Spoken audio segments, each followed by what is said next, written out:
नमस्कार दोस्तों। विश्वास। प्रभु, मैं आपका ही हूँ।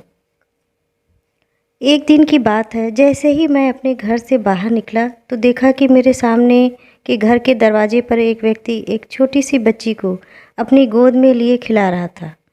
उसके खिलाने का तरीका बड़ा ही डरावना और भयभीत करने वाला था।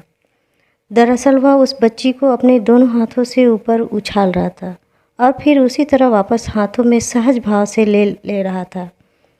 जब वह बच्ची लौटकर उसके हाथों में आ जाती तो ज़ोर से खिलखिलाकर हंसने लगती थी।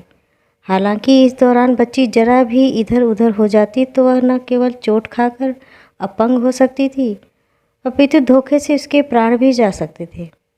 लेकिन उसके मन में गिर जाने का जरा सा भी भय नहीं था, क्योंकि संभवतः वह अपने दादा के प्रति पूर्ण विश्वास से भरी हुई थी और यह जान रही थी कि जब तक मैं अपने दादा के हाथों में हूँ तब तक मेरा कुछ भी बिगड़ नहीं सकता।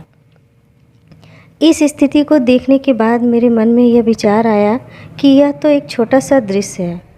हम सब भी तो किसी न किसी के द्वारा अपने जीवन में बार बार उछाले जाते हैं और बचाए भी जाते हैं, किंतु उसके द्वारा उछाले जाने यानी दुखी होने पर रोने लगते हैं, और जब वह सुख देकर हमें अपनी गोद में ले लेता है तो फिर हम मदमस्त होकर उसी को भूल जाते हैं। उस जग पिता के प्रति हमारे मन में इतना भी विश्वास नहीं होता जितना विश्वास उस छोटी सी बच्ची का अपने सांसारिक पिता के प्रति था।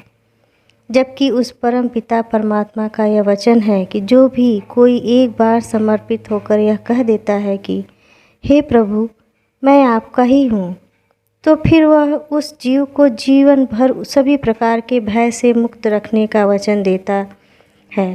श्रीमद् भागवत गीता में यह भी श्री कृष्ण का यह वचन है कि तुम सभी कुछ छोड़कर मेरा आश्रय लो, मैं तुमको अभय दूंगा। ऐसा पूर्ण समर्पण वाला विश्वास करके ही हम अपने जीवन का परम उद्देश्य पा सकते हैं। धन्यवाद।